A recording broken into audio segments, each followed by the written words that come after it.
Ko'pchilik o'z biznesiga ijtimoiy tarmoqlar orqali sotib olib kelaman deganda, birinchi navbatda kontent haqida o'ylaydi. Albatta, kontent ijtimoiy tarmoqlardagi eng muhim, eng kerakli bo'lgan narsa.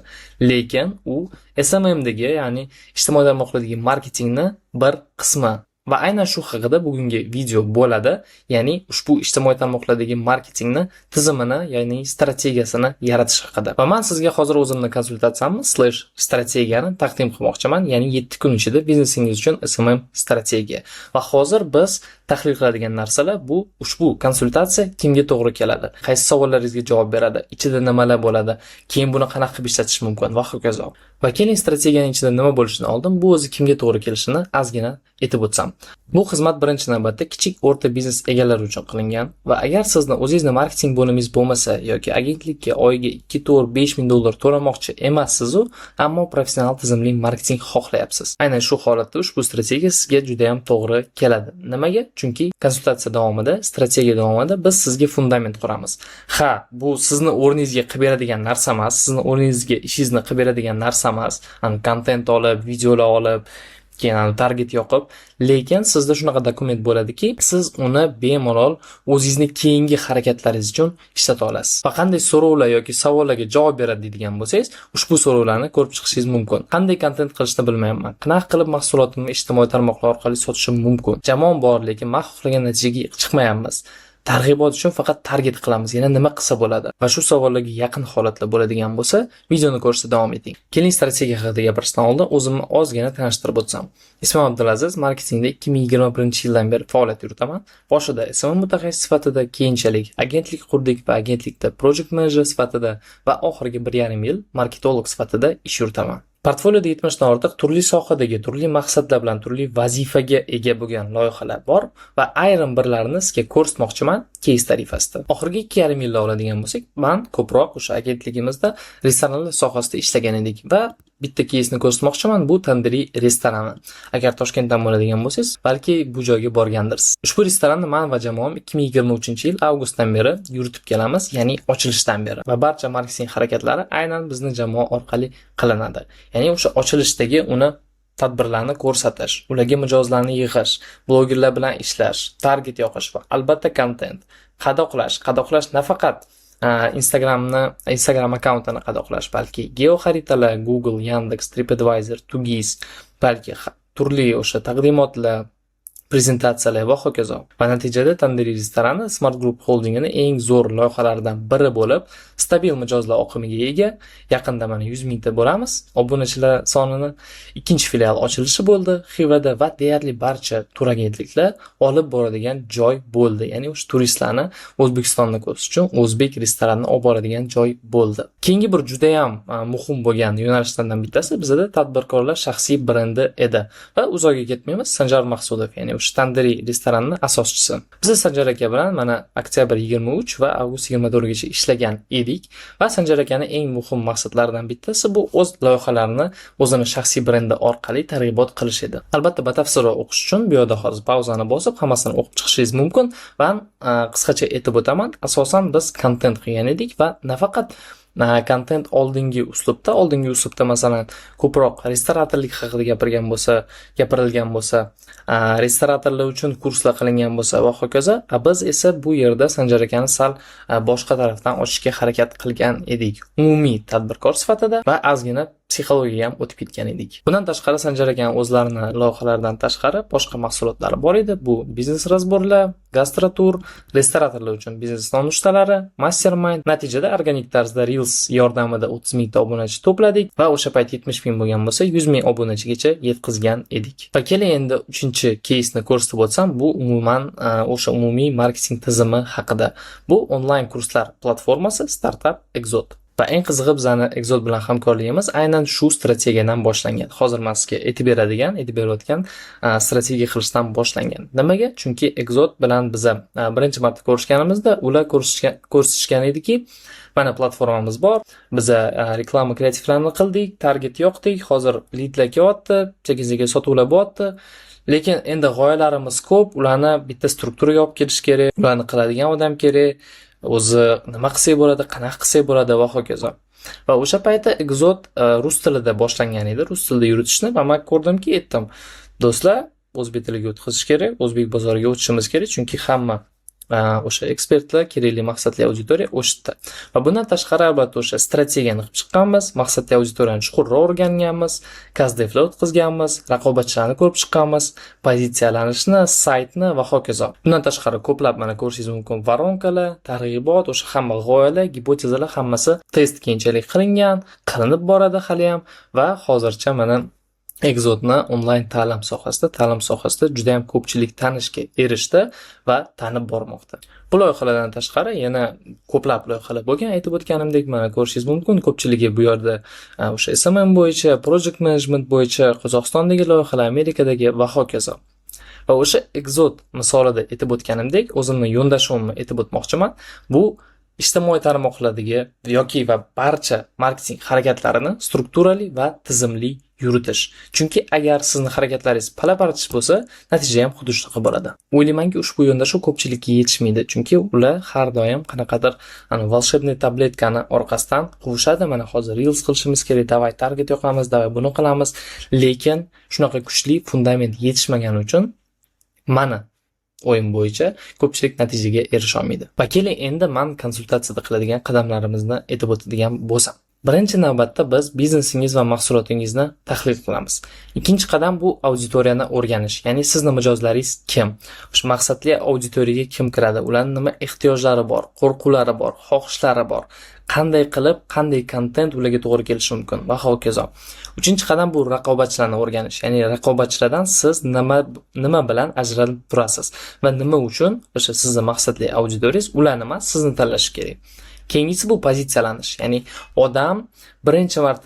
odam sizni o'ylaganda birinchi kallasiga nima kelishi kerak?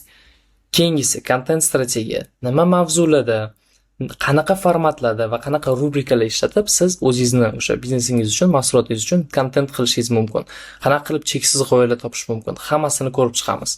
Keyingisi bu varonkalar, ya'ni qanaqa varonkalar orqali, qanaqa targ'ibot kanallari orqali nimalarni ishlatib o'sha mijoz sizni birinchi marta ko'rganidan sotib olgungacha bosib o'tadigan yo'lni ko'rib chiqamiz va keyingi qadam targ'ibot kanallari.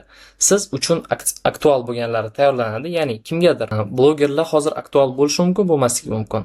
Target hozir aktual bo'lishi mumkin, bo'lmasligi mumkin. Telegram kanal yoki Telegram Ads, geo xaritalar agar sizning tochkangiz bo'ladigan bo'lsa, B2B hamkorlar va hokazo.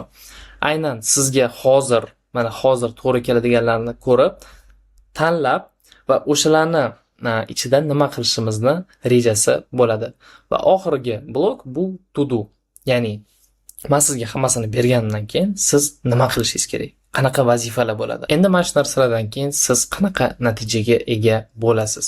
Birinchi navbatda, endi albatta hammaning maqsadlari, hammaning vazifalari har xil, lekin umumiy oladigan bo'lsak, birinchi navbatda bu Instagramda sotuv olib kelishga moslashtirilgan strategiya. Bu yerda ko'pchilikda sotuv bo'lgani uchun aynan shunaqa yozganman, lekin aynan agar sizni maqsadingiz sotuv bo'lmasa, boshqa bo'ladigan bo'lsa, aynan sizni maqsadingizga moslashgan strategiya bo'ladi.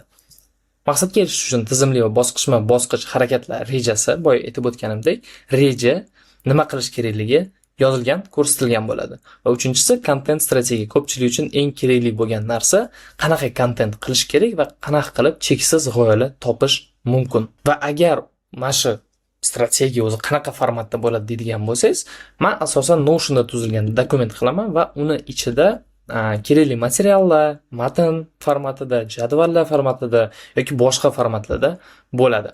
Keyin shuning uchun ozgina misol ko'rsatib o'tsam, siz tushunishingiz uchun nima o'zi bo'lishi mumkinligini. Aslida men mana shu konsultatsiya bo'yicha, mana shu strategiyalar bo'yicha har xil formatlarni ishlataman. Har xil formatlarda qilib ko'rganman va oxirgi mana konsultatsiyamni hozir ko'rsataman. Bu qanaqa bo'lganini. Mana ko'rishingiz mumkin, bu Notion shunaqa ilova. Shuni o'zingizga yuklab olishingiz kerak bo'ladi. Agar sizga Notion qulay bo'lmaydigan bo'lsa, boshqa formatda qilib bering desangiz, albatta boshqa formatda ham qilishimiz mumkin. Birinchi navbatda biz maqsadni aniqlaymiz. Ularni muhokama qilamiz, keyin brief bo'ladi. Ya'ni men sizga savollar beraman, siz o'sha brief to'ldirasiz va o'sha brief bo'yicha keyin ishlab keyingi strategiya qilinadi. Maqsadli auditoriya tahlili mana ko'rishingiz mumkin va bu yerda jadvalni ochib ko'ramiz. Mana jadval, mana shu misol Albatta, sizni biznesingizda sal boshqacharoq bo'lishi ham mumkin, adaptatsiya bo'lishi ham mumkin. Chunki bu shablonlar asosan ishlatish uchun, lekin amtdagi matnlar yoki bu yoqdagi segmentlar hammasi boshqasi o'zgargan bo'ladi va sizga adaptatsiya qilingan bo'ladi. Mana ko'rishingiz mumkin. Segmentlarni, strategiya uchun xulosalar va CastDev savollari. Bu yerda mijozimiz CastDev o'tkazish niyati bor edi va shuning uchun osonlashtirish uchun CastDev uchun savollarni qoldirgan edim. Afzallik va takliflar, ya'ni o'sha biznesni nima afzalliklari bor, qanaqa takliflar bersa bo'ladi, qanaqa oferlar bersa bo'ladi, qanaqa qiymatga ega va hokazo. Pozitsiyalanish, ya'ni brend o'zini qanaqa tutishi kerak va qanaqa qilib o'zini taqdim qilish kerak. CRM va voronka. CRM va voronka juda ham muhim narsa. Boya aytib o'tganingda bu nima haqidaligini, ya'ni qanaqa aloqa nuqtalari bor, qanaqa bosqichlar bo'ladi, mijoz qanaqa bosqichlarni bosib o'tadi sizdan, o'sha sotib olishdan oldin, sotib olishgacha, sizni birinchi marta ko'rgandan va hokazo. Qadoqlash, nima qanaqa qadoqlash kerak, aktualnilarni qanaqa qilish kerak. Mana pin qilingan postlar ko'rib chiqishingiz mumkin bu haqida ham. Vizual va keyingisi kontent. Mana ko'rishingiz mumkin. Kontentda ham biz o'sha moslashtirib bu yerda rubrikalar qilganmiz. Mana ko'radigan bo'lsangiz, tofu degan joyi bor. Bu o'sha boyagi CRM, boyagi voronkalarga oid bo'lgan narsa. Qanaqa rubrika bor, qanaqa mavzular bor va qanaqa kontent formatlarini hammasini tahlil qilsa bo'ladi. Mofu bu ham o'sha CRM voronkalar bo'yicha Mofu, ya'ni asosiy voronkalarning bosqichlari. Bu yerda ko'rishingiz mumkin, juda ham ko'plab mavzular, formatlar hammasini bir-biriga qo'shib ishlatish uchun. Stories qanaqa yuritish kerak, storiesdagi qanaqa rubrikalar bo'lishi kerak, qanaqa balans bo'lishi kerak, Telegram kanalni qanaqa yuritish kerak, qanaqadir misollar, umumiy 3 oylik yo'nalish, ya'ni 3 oy davomida mana shu joyga qarab borishingiz kerak degani va oxirida to do, endi nima qilamiz. Men ko'rsatib o'tgan misol bu oxirgi o'sha mijozimizni misoli edi. Albatta, har bir biznes uchun, har bir mahsulot uchun bu adaptatsiya qilinadi, lekin ba'zi har doim bir xil bo'ladi.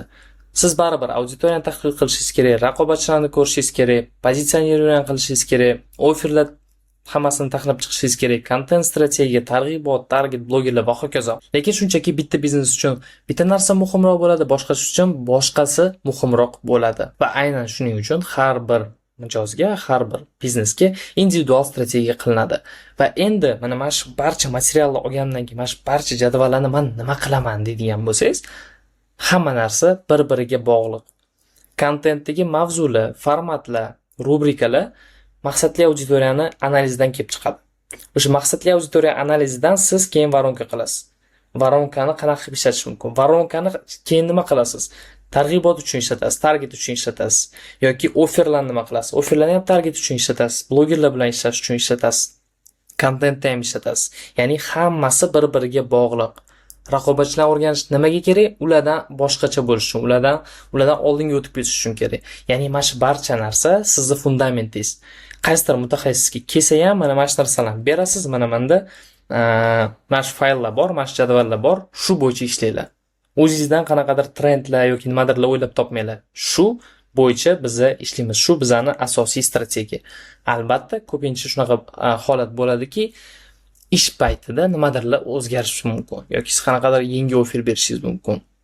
Maqsadli auditoriyani masalan har doim o'rganib turish kerak. Bir marta o'rgandik, keyin uni jadval olganingizdan keyin bu yerga tashlab qo'yishingiz kerak emas, mumkin emas, iltimos.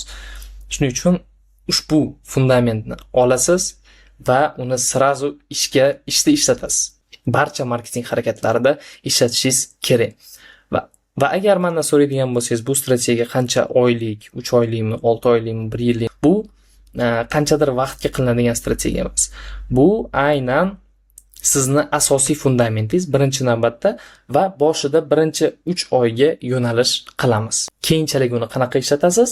Keyin uni yoki qaytib kelsangiz yana ozgina perismotr qilishimiz mumkin, nima yaxshi ishladi, nima ish bermadi, hammasini ko'rib yangi reja qilamiz yoki siz o'sha ish bo'yicha o'zingiz hammasini ko'rib korrektirovka olib borishingiz mumkin. Va endi agar siz menga qiziq, menga yoqdi, menga shu narsa kerak deydigan bo'lsangiz, keyingi qadam haqida gapiramiz, keyingi qadam nima qilamiz. Agar sizga o'sha ma'qul bo'lsa va qiziq bo'lsa, Telegramdan menga yozasiz va aynan sizni biznesingizga mos strategiya tayyorlaymiz. Hamma shartlarini, hamma nima keyin qilishimizni yoki savollaringizni birga muhokama qilamiz. Sog' bo'ling.